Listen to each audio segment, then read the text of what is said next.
Hey guys, welcome back to Raise RC. Got a fun little review video for you today. This time of the Spektrum DX5C, brand new 5-channel radio from Spektrum. Basically retails are $109.99 here in the United States, and replacement for the DX4C that had been out for a number of years and kind of was due for a replacement. So I thought I'd talk about the radio in a bunch of different categories.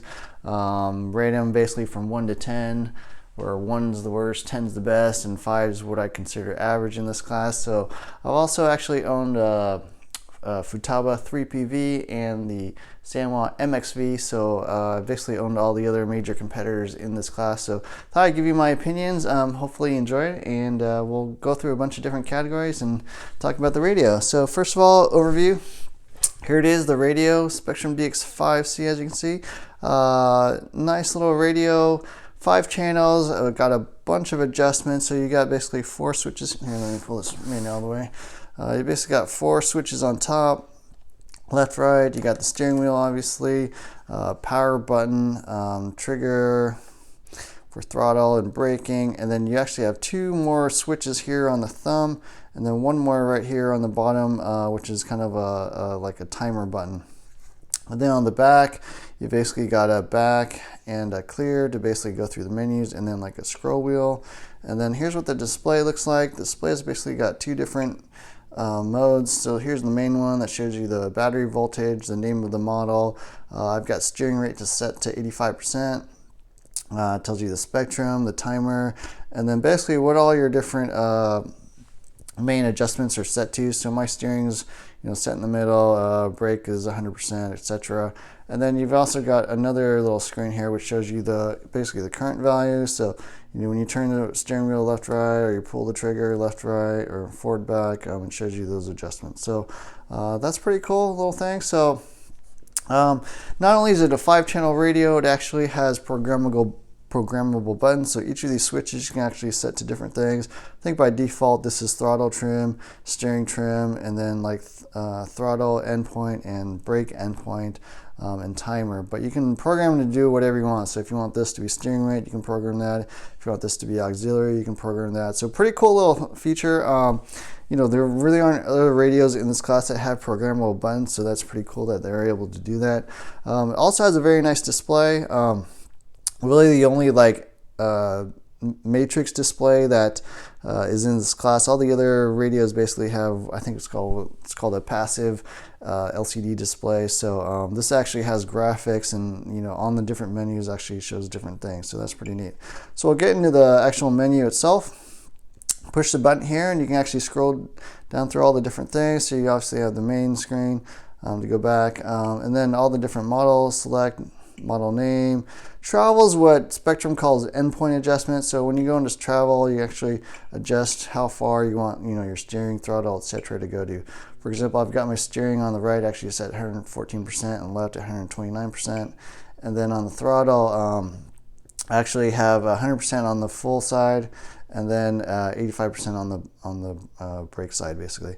And then so going back, other standard stuff, sub trim, servo reversing, that's pretty standard, what you would need in this type of class. Speed is actually pretty interesting because it's not something you normally see. So when we go into the speed, you can actually basically slow down how you want some of these channels to actually behave. So it's almost like running like a slower steering servo, for example. So if you turn that down, it basically kind of slows down the reaction of that individual channel. Pretty unusual. I don't normally play with that, but pretty cool that they're able to provide that. So other things, steering rate is basically dual rate.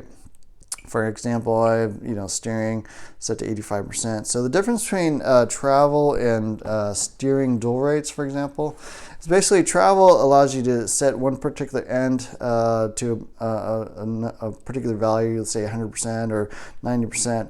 And then steering rate will actually, if you reduce it, so in this case I've got it by 85%, it will actually reduce both sides. So for example, it's kind of a nice little feature to make sure both sides are like the same.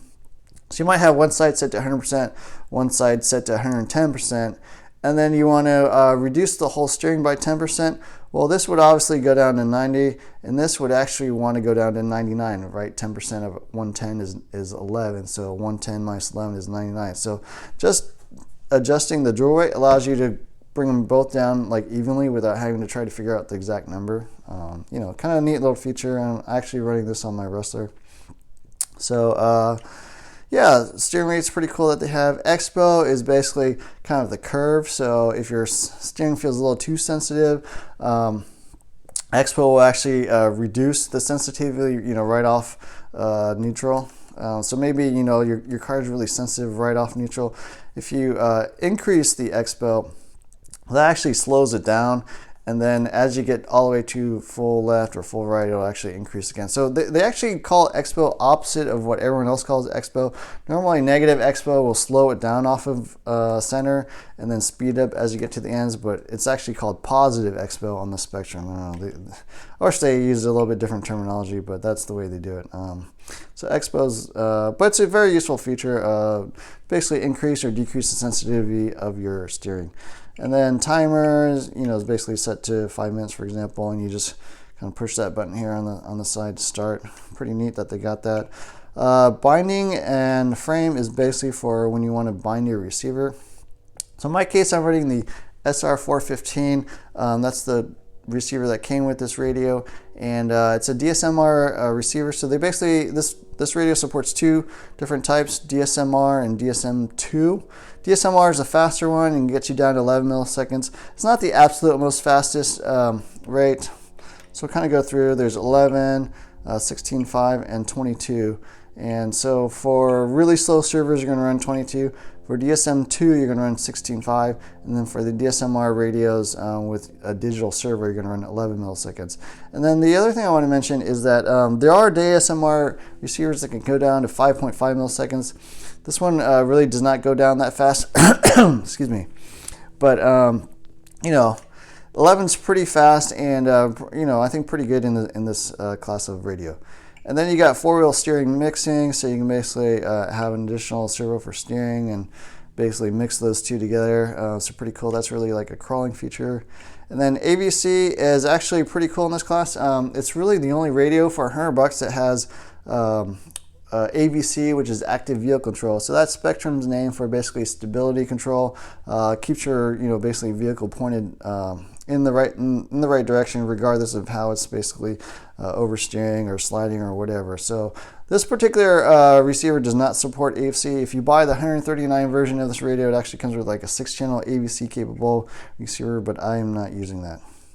So trim setup's pretty standard, right?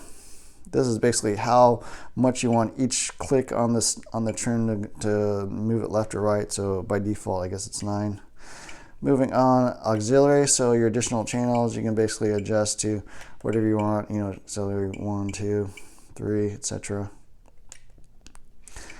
Settings, actually you can adjust basic settings about the radio. So display, you can obviously change your username. I thought that was actually pretty cool. It gives you a little welcome message when you turn on the radio, so you can adjust what that is. Contrast, it has a little alarm if you haven't used the radio in a while, so it'll actually beep at you.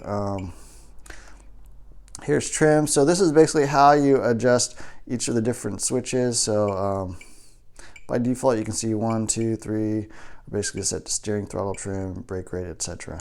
Pretty cool. And then sounds, you can adjust the sounds, and then a little radio about a little display about the radio, like software version stuff. Calibrate is actually also pretty cool. So this will actually allow you to calibrate the radio. So it basically will check full left, full right, and then full trigger and brake all the way, and basically make sure that is set correctly in case they drift off for some reason. Maybe they get slightly damaged or out of calibration. Last thing is the battery, and you know, this runs basically 4 AA's. I'm running nickel metal hydride AA's. Gives you a little alarm when you know are dropping in battery voltage. So that's pretty cool. So yeah, that's pretty much it, except for the utilities. Utilities is basically just to adjust the models. So model select, for example, you can choose which model you want. And then model utilities is to create, delete, sort, all that good stuff. So that's pretty much the radio and the menu system. So let's kind of talk about this radio and rank it in a bunch of different areas. So features overall, you know, I think the amount of features packed in this radio is really, really high. It's got the AVC stability control. It's got like servo speed controls. It's got all the adjustments you would normally want: trim, sub-trim, endpoint, expo, dual rate, you know, pretty much every adjustment you want.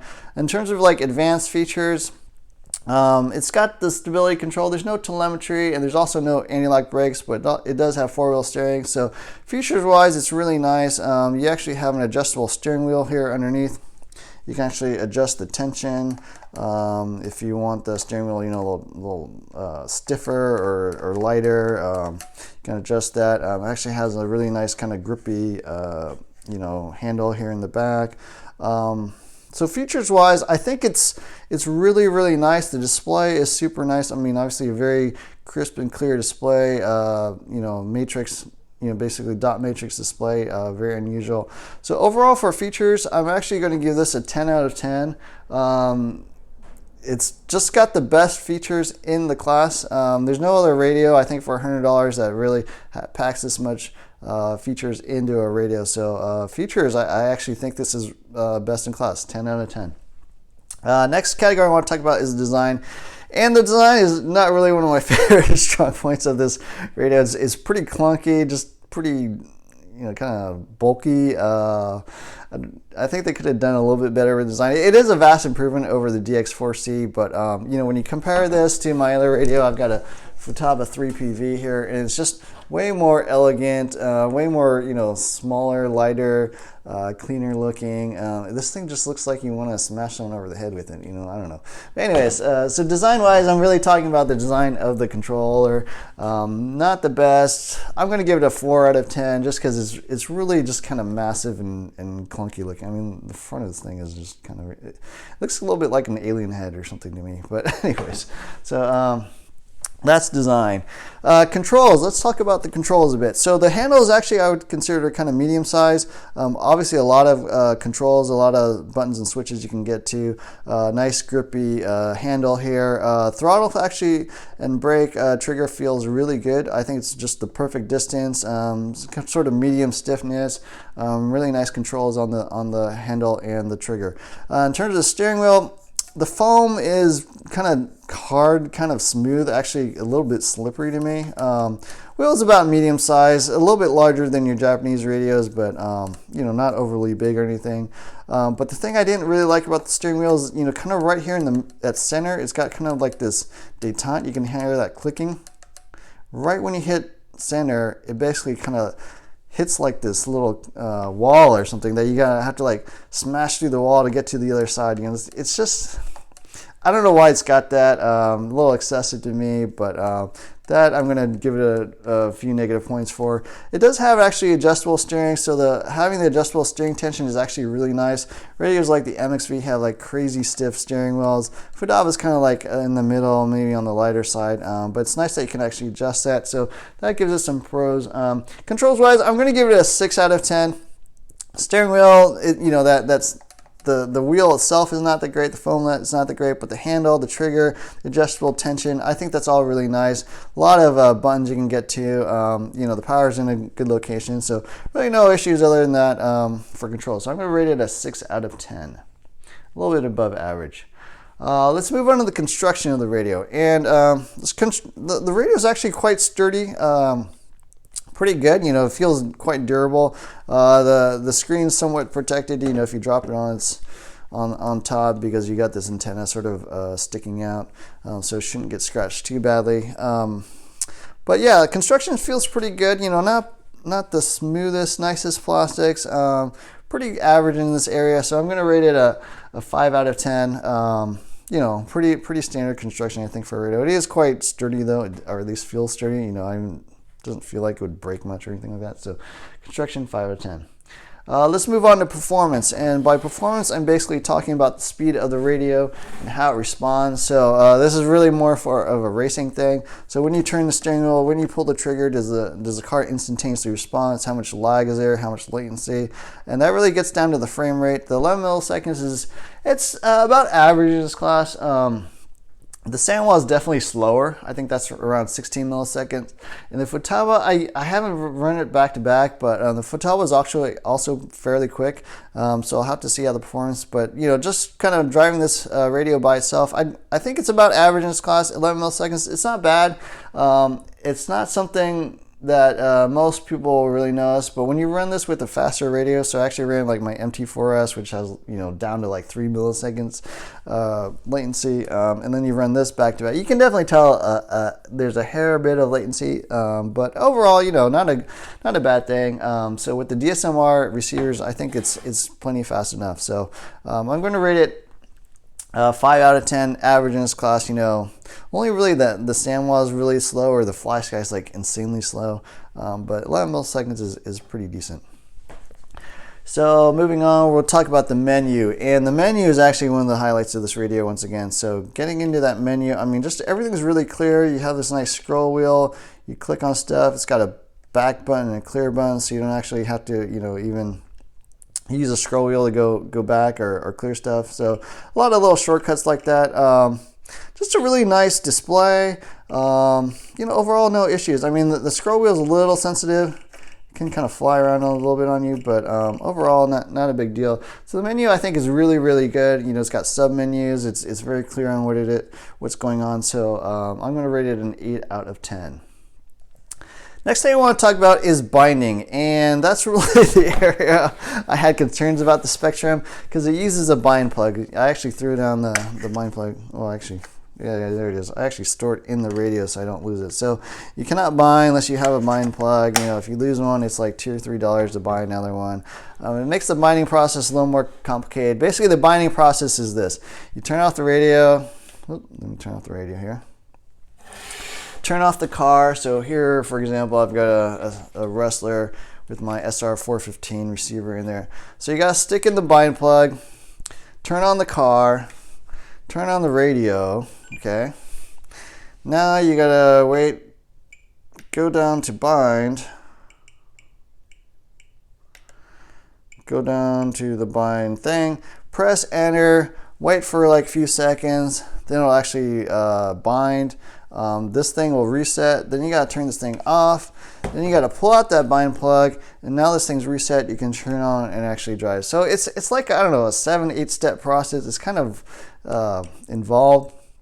And if you lose the bind plug, you're kind of screwed. So I'm going to give I also ran into a problem, and I don't know what happened, but for some reason when I was binding this radio to my receivers, and this happened with multiple vehicles, like the motor would just go like full throttle while it was binding, and actually would not bind properly in certain cases while it was going full throttle. So I actually had to like disconnect the motor sensor wire, bind, and then it would actually work. So this happened on my Traxxas. This happened on like my Hobby King ESC. I actually burned up the ESC because I disconnected the motor wires. Don't do that while you're binding. Just leave the motors connected. So that was also an issue. I have not been able to replicate that problem anymore. It seems like it's running okay now, but that was something I ran into early on. It's the first time I wasn't able to bind a vehicle before. So hopefully that was just a fluke. I don't know. But overall binding is really an area I struggle with. I still don't like the binding.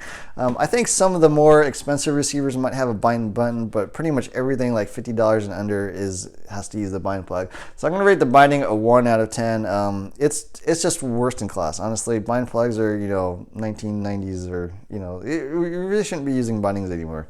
Binding plugs. So binding, I'm going to give it a 1. I'm sorry, guys. Moving on, the battery. So what does this radio support? It basically uses 4 AA's. 4 AA's is pretty standard in this class. Batteries were a little bit hard to get into. They kind of have these ridges on the edges that were basically like clamping them into place. So I actually trimmed those down a little bit, so it's a lot easier to get the batteries in and out. There is no Futaba connector for like a nickel metal battery or LiPo battery or life battery, but you can actually remove this tray. There's like 2 screws that hold in place. You could actually remove it, cut the wires, and put on your own little connector so that you could use your own little nickel or life battery or whatever in here. So I think that's something you could do. I didn't actually try it, but if you're really into sort of radio batteries, you could do that. So in this category, I'm going to rate it a 5 out of 10. Pretty standard. 4 AA's is sort of the standard. If it had 8, I'd give it like a 1. If it had basically a connector that you could plug in your own aftermarket battery, I'd give it a much higher score. But it's pretty average class, 5 out of 10. So let's talk about the range, and that's something people seem to care a lot about on my channel. They're always asking me, what's the range of your radio? How far does it go? And so this is the first radio I actually tested. So I brought this out to a field and walked off basically at 850 feet, which is like almost 3 football fields. I went way out there, basically as far as I could go and still see the truck and make sure it was still moving. And that was as far as I went and felt comfortable that I could still see the car. It may actually go further, 850 feet, but 850 feet is way far enough for like any normal person, unless you're driving by FPV or something. I mean, that's going to be far enough. So I feel very comfortable saying the range is going to work for everyone. 850 feet is plenty. I'm going to give it a 10 out of 10. I mean, it's further than you can see, so no issues with the range. I had no problems with glitching. That's another thing that a lot of people talk about Spektrums and made me a little concerned about buying one, was that they're glitchy, they have a lot of problems, they maybe sometimes don't respond, whatever. And I had no problems actually with this radio. So maybe it's a DSMR thing. These newer radios running DSMR, they're a lot more stable, a lot more predictable. I mean, definitely the range was fine, so no issues with the electronics at all. So everything ran fine there. Range was great. Moving on, let's talk about the receivers. So the receivers on this thing comes with this SR415.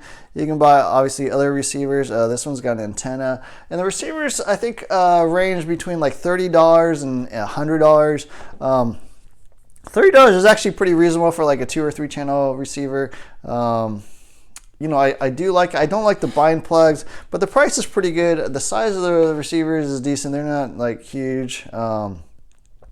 So overall, I'm going to give the receivers a 4 out of 10, mainly for the bind plug, but the cost is right, the size is decent. The bind plug, is kind of a problem, but other than that, the receivers are fine. You can also find, it seems like clone or fake Spektrum receivers on eBay. I saw some. They're like $10 for a DSM2 receiver. Apparently they work. I don't know. So you could actually get really cheap receivers. They'll be fake, but apparently they work. So that's another little added bonus if you're into like fake stuff. I don't know. Maybe I'll buy one day. We'll see.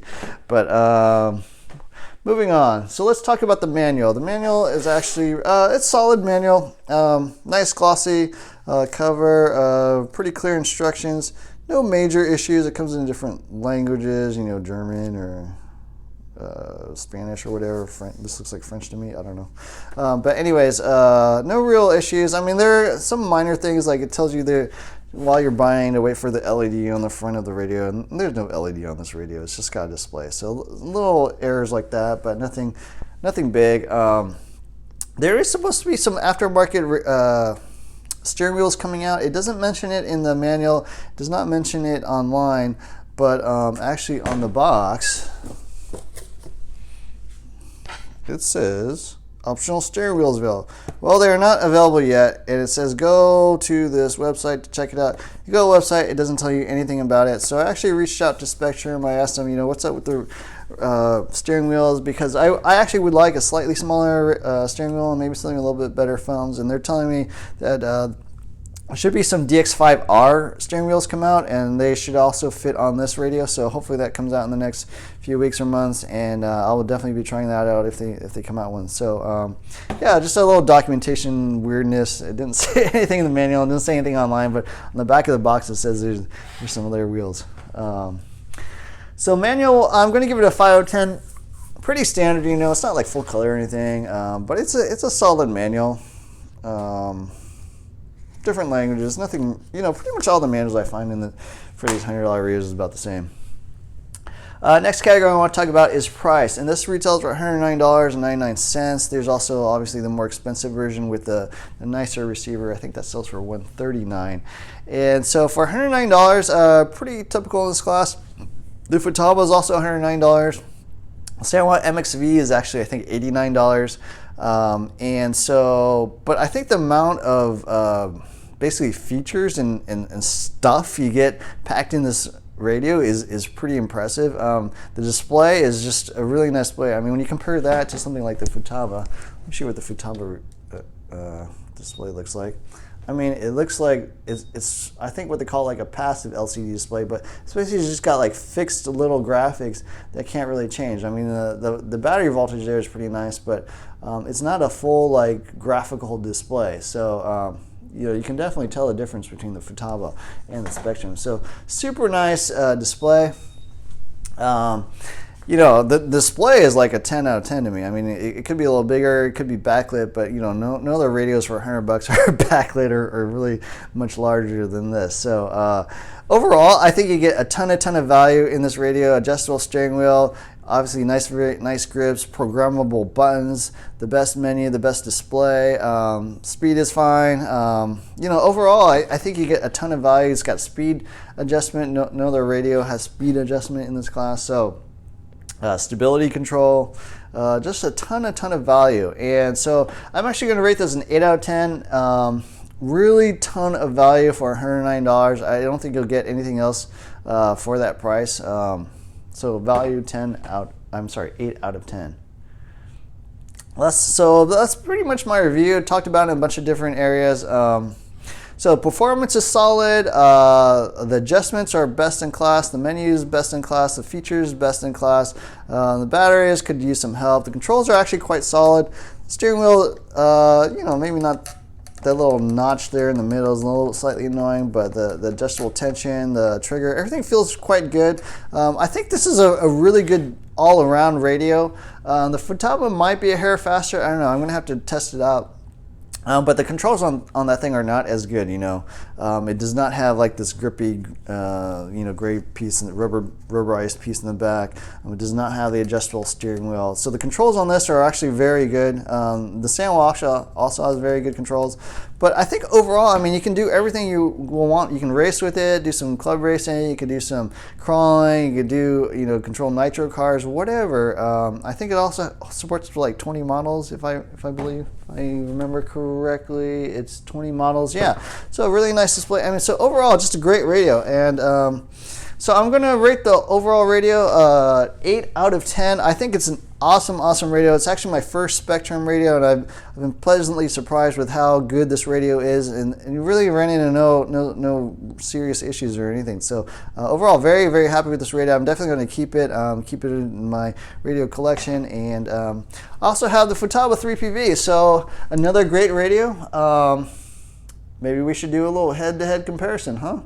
So look for a video on that soon. I'm going to run these things back to back in the same car, same day, test the ranges, test the response, everything, and that'll be another video. So thanks for watching. I know this review is crazy long, as I guess most of my videos are, but please like and subscribe as always if you like this video, and look for more videos soon. So that's it. Spektrum DX5C gets a big thumbs up, and very good radio. I'm very happy with this product. Take care, guys. Bye.